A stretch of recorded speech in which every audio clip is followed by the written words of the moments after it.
Bismillahirrahmanirrahim. Assalamualaikum warahmatullahi wabarakatuh. Sebelumnya perkenalkan, nama saya Gibran dengan NIM 18650023. Di sini saya akan mereview kembali materi tentang manajemen proyek TI, yaitu analisis. Oke, langsung saja. Tujuan dari fase analisis adalah mendefinisikan secara tepat apa yang dapat dilakukan sistem untuk user dan bagaimana sistem tersebut menyesuaikan dengan lingkungan user. Aktivitas utama atau kejadian penting dari fase ini adalah untuk menghasilkan dokumen yang menjelaskan arti lingkungan sistem, disebut Functional Specification atau FS, spesifikasi fungsi. Setelah mengerjakan FS, Anda kini memiliki pengetahuan yang lebih dibandingkan pada fase definisi, sehingga Anda harus meninjau ulang rencana permulaan proyek dan perkiraan awal. Aktivitas ketiga, menuliskan development proposal atau proposal pengembangan dan akan dikerjakan jika dua metode proposal akan dilakukan. Hal tersebut akan ditulis setelah FS. Ini dan garis besar proposal pengembangan sama dengan proposal analisis, kecuali bahwa proposal pengembangan dikerjakan dengan menggunakan 5 tahap dari pengembangan. Terus berikutnya aliran data Jordan atau metode analisis Babel-Cart. The Jordan Data Flow Babel-Cart Method of Analysis.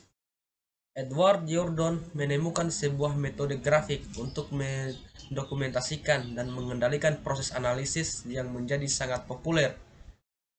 Berikut ini adalah sebuah aplikasi dari metode tersebut untuk proyek ABC. Pertama, pendefinisian user. Kedua, pendefinisian antarmuka user. Spesifikasi fungsi, the functional specification, atau biasa disingkat FS.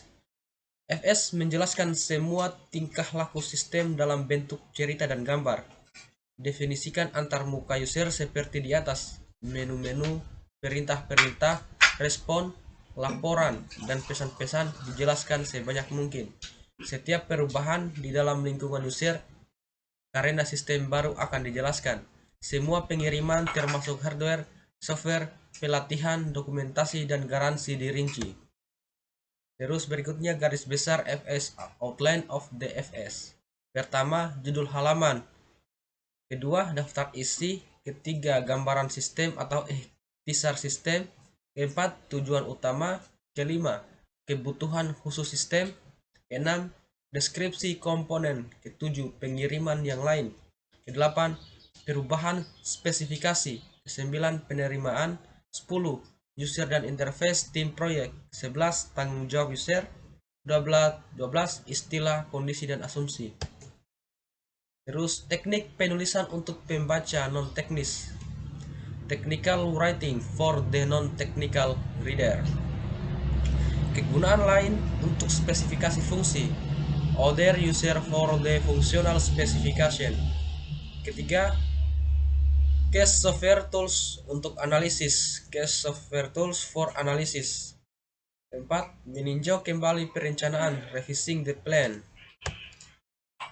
Kemudian kesimpulan dari fase analisis. Diharapkan FS dinegosiasikan atau ditinjau kembali. Jadwalkan waktu untuk persetujuan dan perbaikan.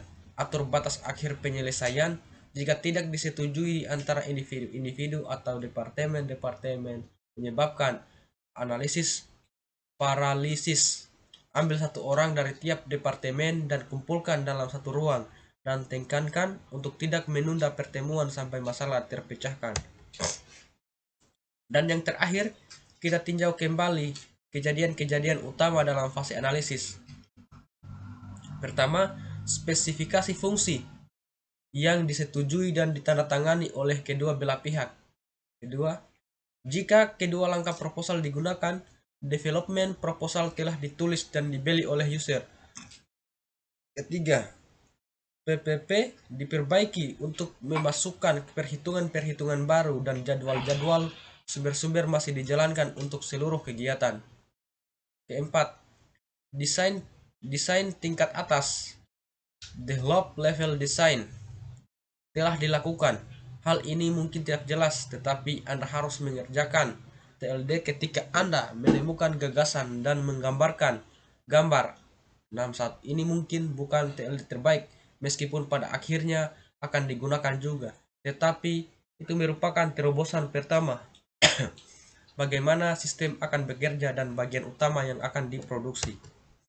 Mungkin itu saja dari saya. Saya akhiri. Assalamualaikum warahmatullahi wabarakatuh.